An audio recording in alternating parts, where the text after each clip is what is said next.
Dios te bendiga, hermano, amigo que me escuchas y que me ves en esta ocasión. Este programa es transmitido por Iglesia Nuevo Día en la ciudad de Moreno Valley, California, perteneciente a Ministerios Hebrón. En esta ocasión queremos meditar alrededor de una expresión que Jesús dijo, la cual encontramos en Lucas capítulo 22, verso 42, y es: Padre, no se haga mi voluntad, sino la tuya.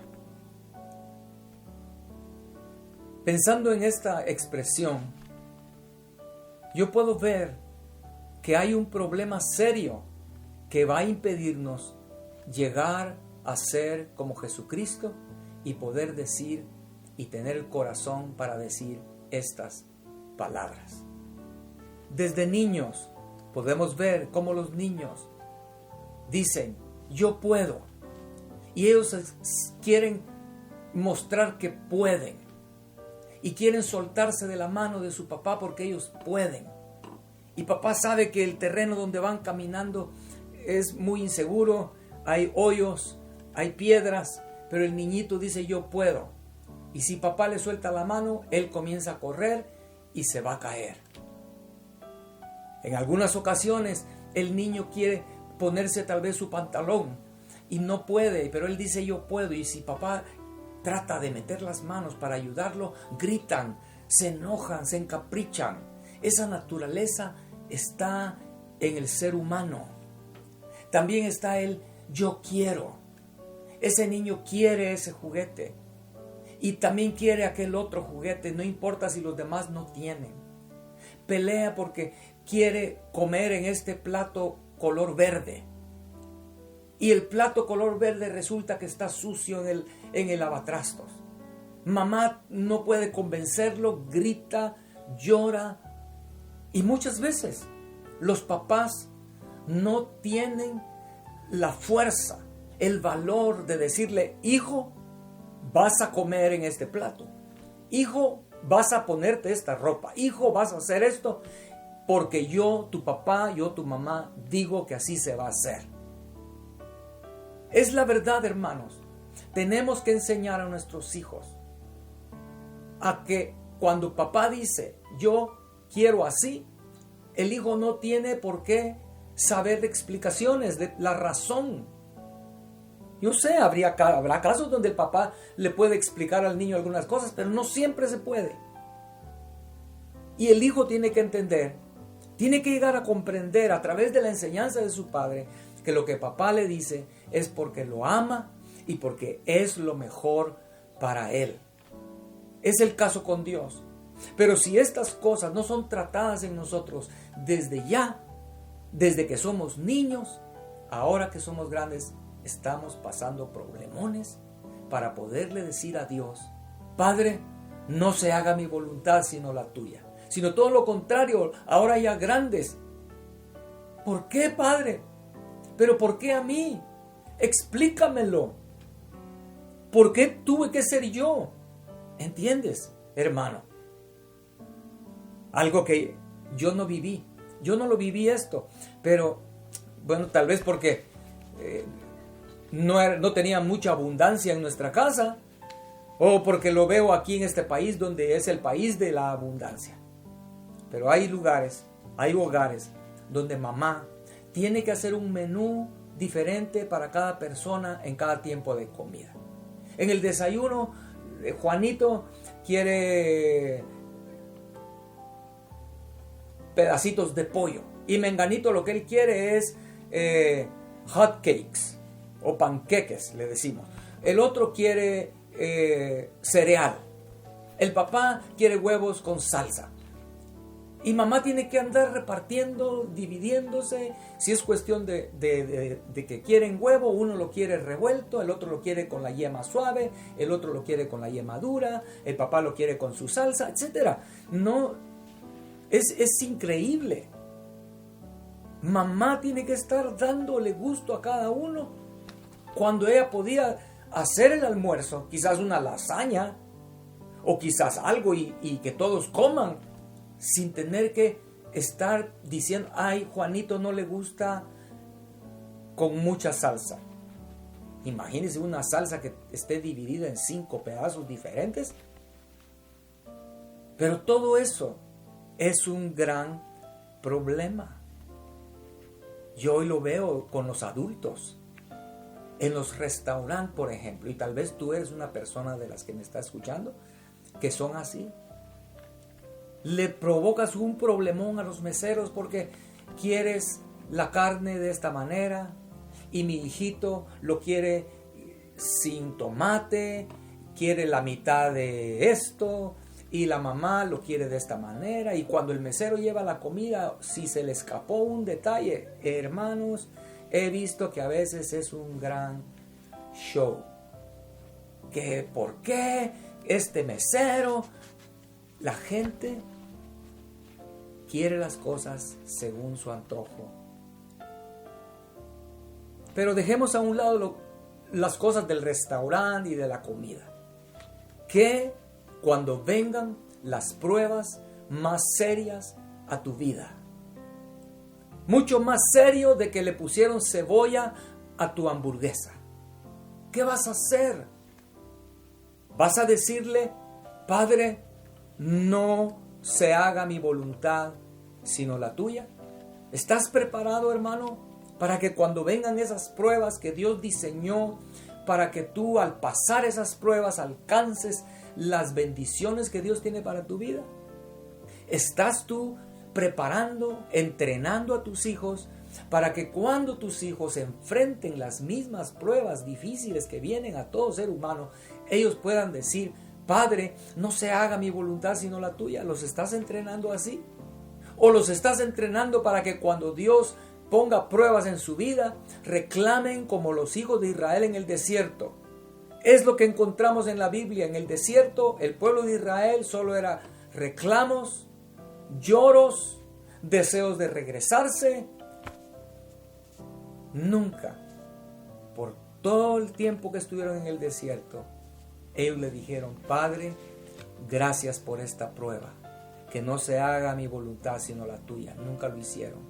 Y por eso la Biblia dice que Dios se desentendió de ellos. Hermano, yo no quiero que Dios se desentienda de mí. Tú no quieres que un día Dios diga de tus hijos, no quiero nada que saber de este hijo que solo quiere su voluntad. Su voluntad va a llevarlo a la muerte. ¿Qué pasó con Jesús? Dice Hebreos capítulo 5, verso 7. Esto es bien lindo, este pasaje, porque nos da una faceta que mucha gente no sabe de Jesús. Hebreos 5:7, y Cristo en los días de su carne, ofreciendo ruegos y súplicas con gran clamor y lágrimas al que le podía librar de la muerte, fue oído a causa de su temor reverente. Y aunque era hijo, por lo que padeció, aprendió la obediencia. Vemos lo que está diciendo aquí es que el mismo Jesús, el Hijo del Hombre, aquel que se despojó de su gloria y se hizo hombre, tuvo que aprender la obediencia, y de eso es de lo que estamos hablando. Tú y yo necesitamos aprenderla. Si nuestros padres no nos ayudaron mucho, vamos a tener que esforzarnos más. Pero si tú tienes hijos pequeños, hijos bajo tu dominio aún en casa, esfuérzate para entrenarlos a la obediencia.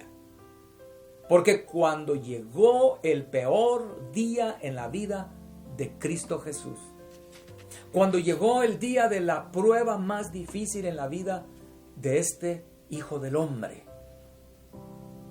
fue en un lugar que se llama Getsemaní. Getsemaní era ese huerto de olivos donde Jesús solía ir con sus discípulos. Getsemaní significa en griego prensa de olivas.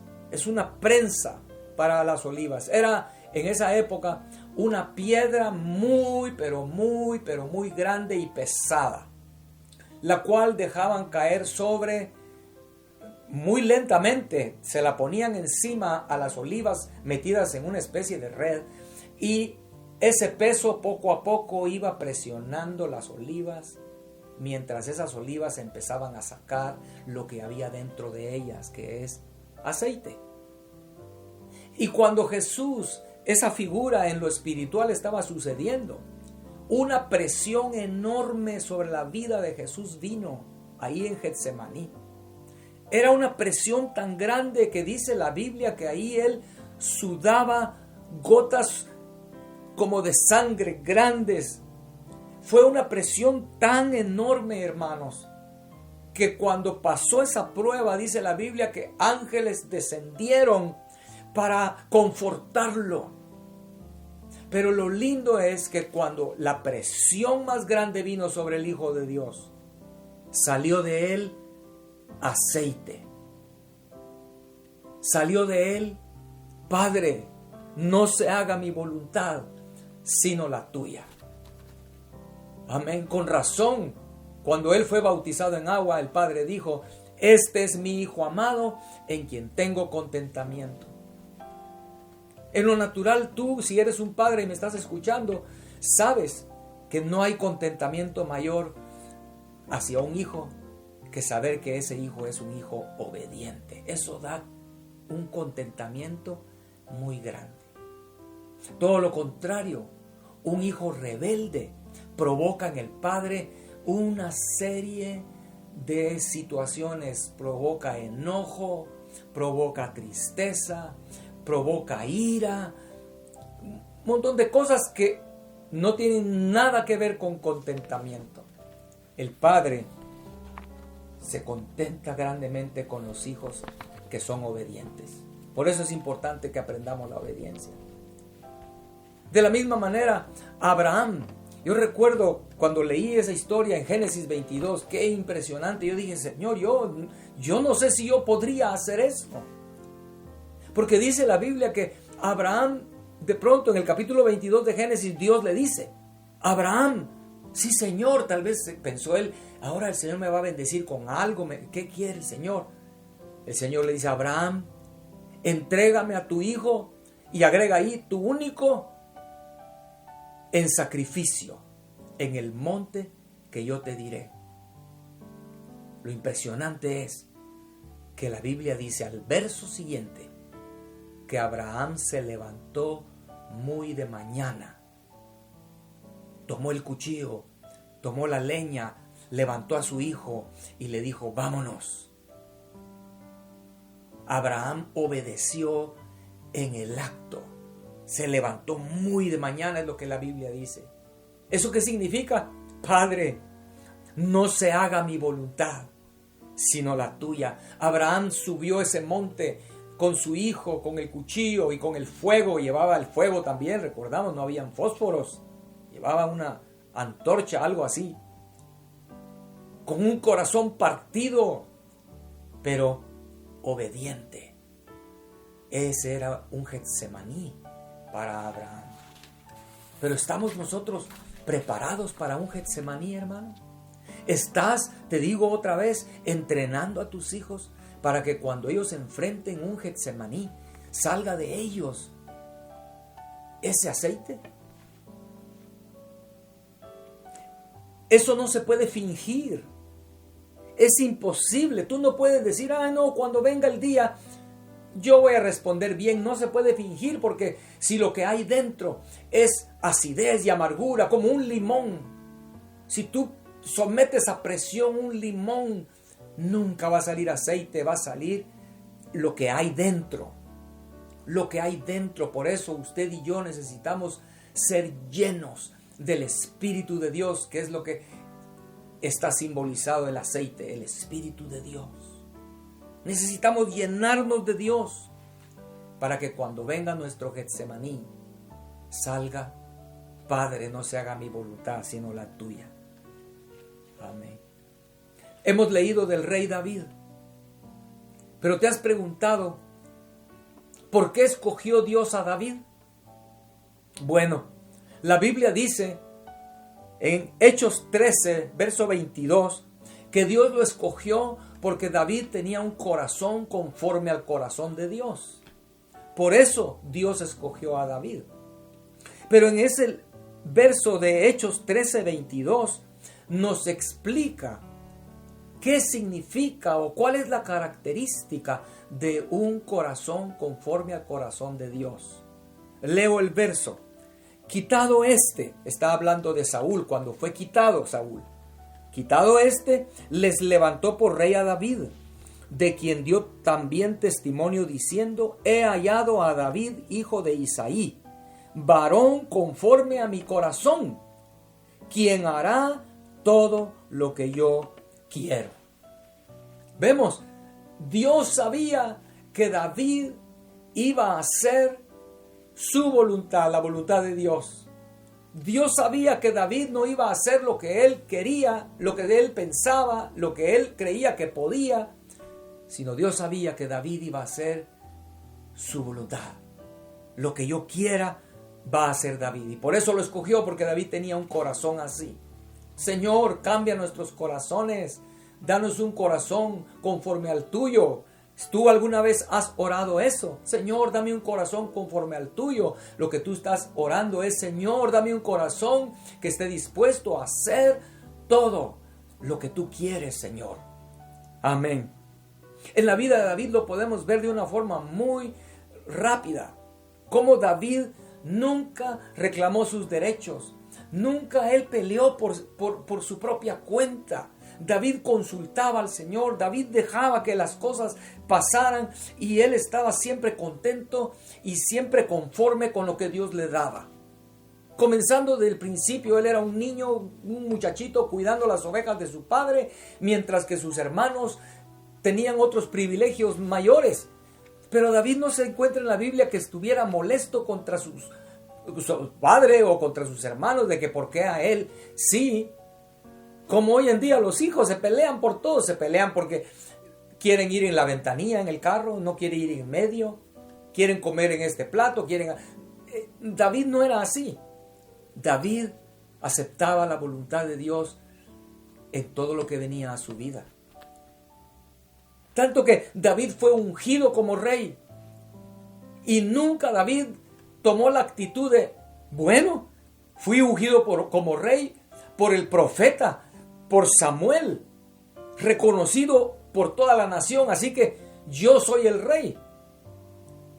No, aun cuando Saúl, estando de rey, que no quería salir, Dios ya lo había desechado, pero Saúl no quería dejar eso. Él decía: yo aquí me quedo, yo sé que Dios ya no me quiere, pero yo quiero seguir aquí.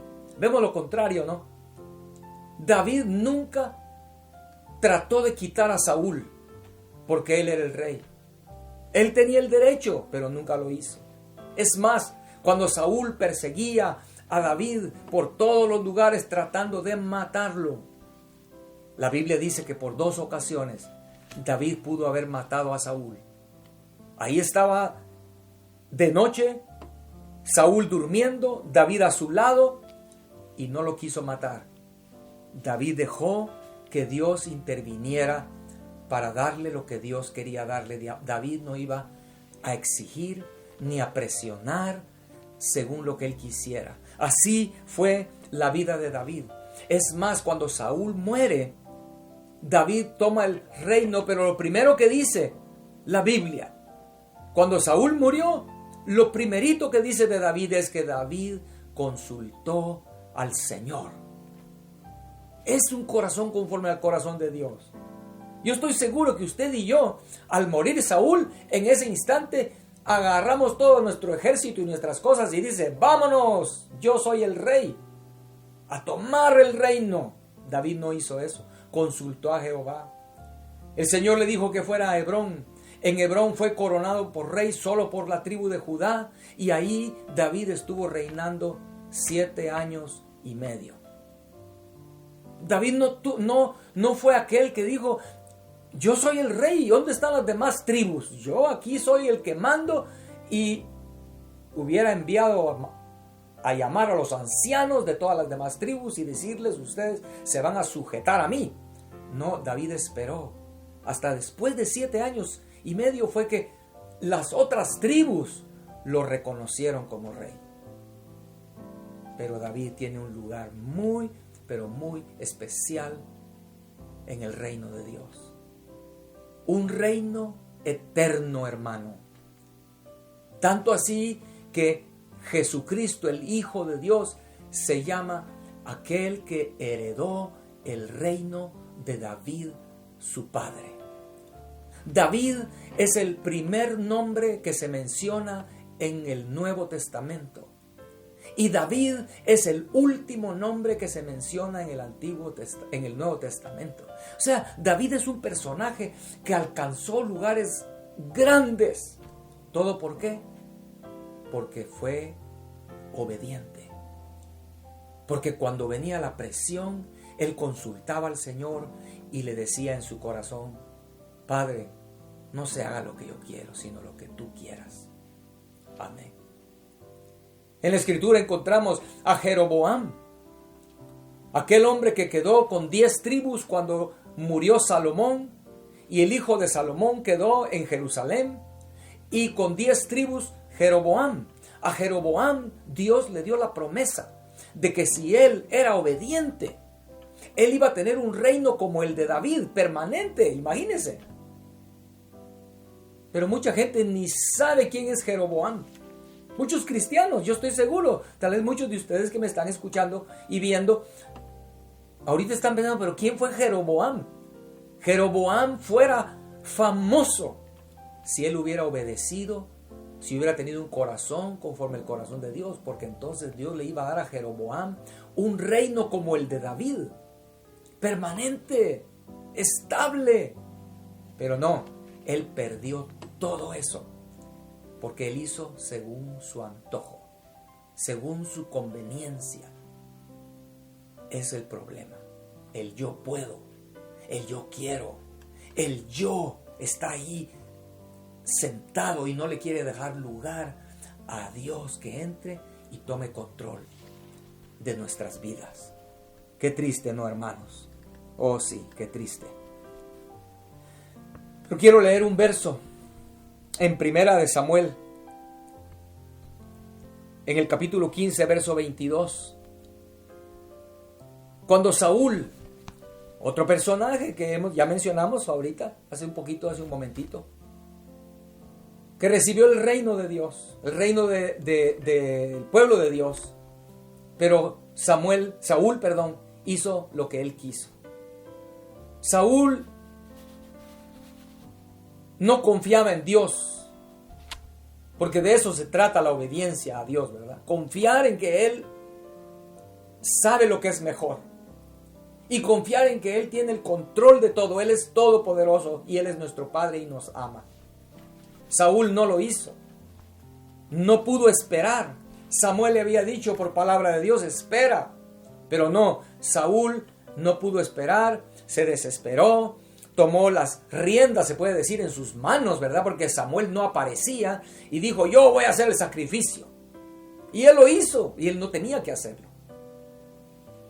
Cuando llegó Samuel, lo regañó fuertemente a Saúl y le dijo: Dios te desecha porque tú no tienes un corazón que quiere hacer las cosas como Dios quiere que las hagas. Y lee este pasaje, Primera de Samuel 15, verso 22. Y Samuel dijo: ¿se complace Jehová tanto en los holocaustos y víctimas como en que se obedezca a las palabras de Jehová? Ciertamente el obedecer es mejor que los sacrificios y el prestar atención que la grosura de los carneros. Porque como pecado de adivinación es la rebelión, y como ídolos e idolatría la obstinación. Por cuanto tú desechaste la palabra de Jehová, Él también te ha desechado para que no seas rey. Amén. Está diciendo ahí que la obediencia es lo que dice. Es más importante obedecer la palabra de Dios que estar haciendo holocaustos, sacrificios, penitencias. Eso no se agrada a Dios tanto, no se agrada como en alguien que obedece a su palabra. Pero tú que tienes hijos pequeños, hijos en casa, dice aquí, mira, que si dejamos que ellos sean rebeldes, eso es como pecado de adivinación. O sea que no es una cosa sencilla.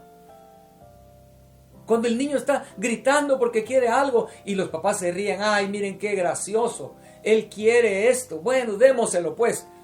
Estamos alimentando un pecado más fuerte más adelante en su vida. Y dice que la obstinación es como idolatría. O sea, eso es lo que estamos alimentando en nuestros hijos. Que Dios nos libre, hermano y hermana. Amén.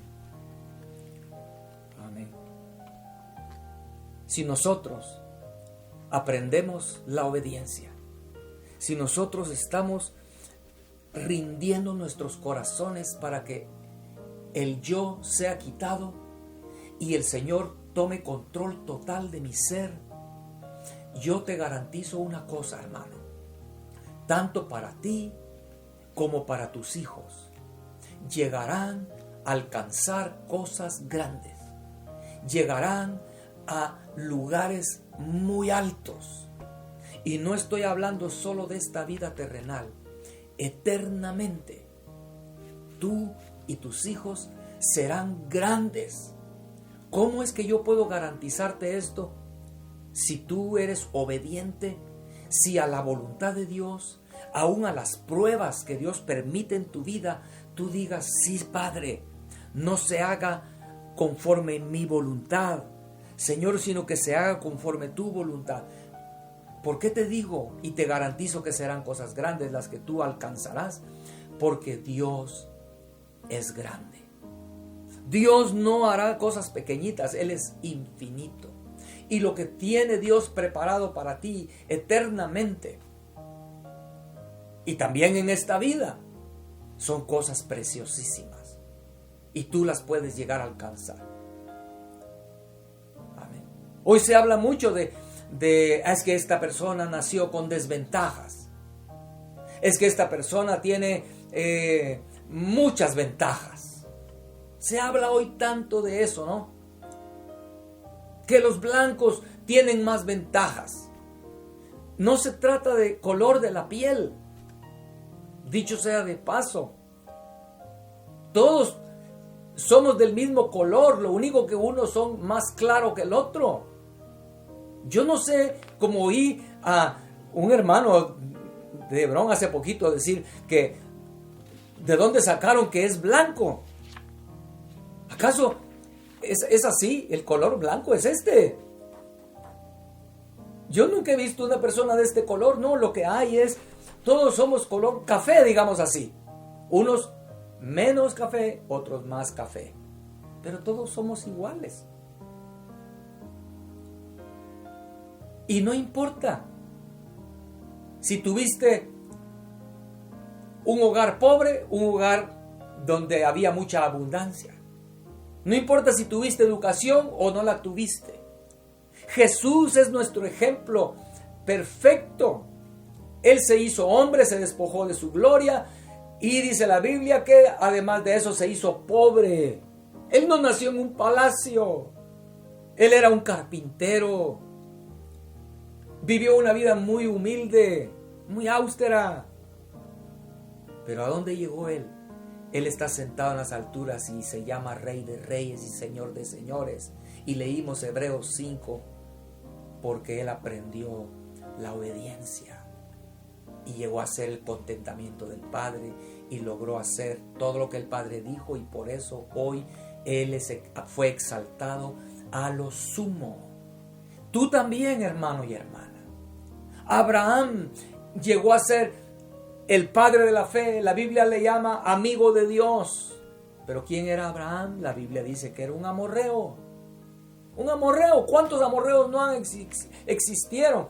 ¿Y sabemos algo de ellos? No. Pero Abraham llegó a ser grande. David, ¿quién era David? Un pastorcito de ovejas. Pero él llegó a ser el gran rey David. ¿Quién eres tú? Tal vez tú trabajas en construcción. Tal vez tú eres una madre que todo el día pasa cuidando a los niños, lavando la ropa, cocinando. Eso no es problema. Si tú, sea lo que sea que hagas, sea lo que sea tus ventajas o desventajas naturales, si tú tienes un corazón que está dispuesto a hacer todo lo que Dios dice para tu vida, si cuando vienen las pruebas estás dispuesto a aceptarlas y decirle, Padre, no se haga mi voluntad sino la tuya, te garantizo, Dios va a hacer de ti una joya para su reino. Dios va a hacer de ti alguien muy especial en su reino. Amén.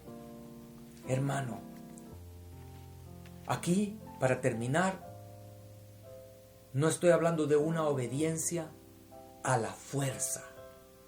Dios no pide una obediencia que por temor al infierno voy yo a obedecer. No.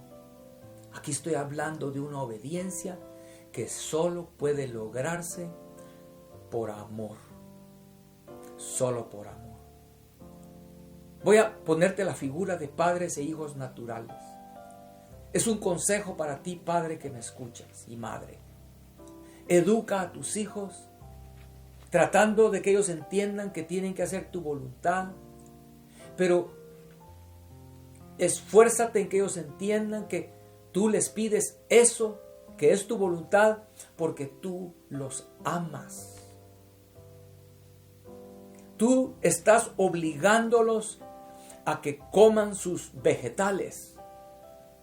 Y ellos tienen que aprender a comer sus vegetales porque tú dices que tienen que comerlos. Pero enséñales y diles, pero es hijo porque yo te amo. Yo sé que si tú aprendes a comer tus vegetales, vas a ser un niño, un hombre fuerte, más saludable. Y no alguien que solo comió McDonald's toda su vida. ¿Entiendes, hermano? Por eso Jesús dice esto, hablando de que la obediencia es por amor. Primero Juan 14, verso 15. Jesús nos pide esto: si me amáis, guardad mis mandamientos. Vemos, tú puedes subrayar este verso y padre, madre que me escuchas, repetírselo a tus hijos y decirle: mi hijo, como un buen hispano, ¿verdad? Mi hijo, si tú haces esto, yo te pido que lo hagas si me amas. Si tú de veras me amas a mi hijo, haz esto otro. Es lo que Jesús está pidiéndonos. Luego, primera de Juan capítulo 5, verso 2. En esto conocemos que amamos a los hijos de Dios, cuando amamos a Dios y guardamos sus mandamientos.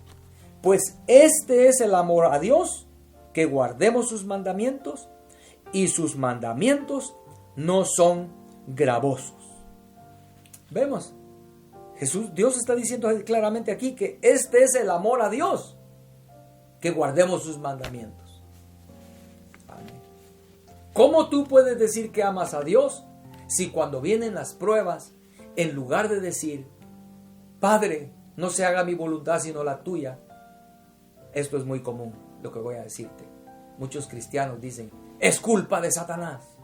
Y empiezan a reprender al diablo. Y empiezan a reprender al enemigo. Y reprenden esto, y reprenden la enfermedad, y reprenden las pruebas. Reprenden a su jefe. Reprenden a su amigo.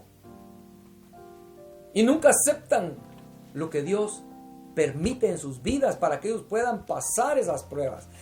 Hermano, no sé cómo enfatizarlo.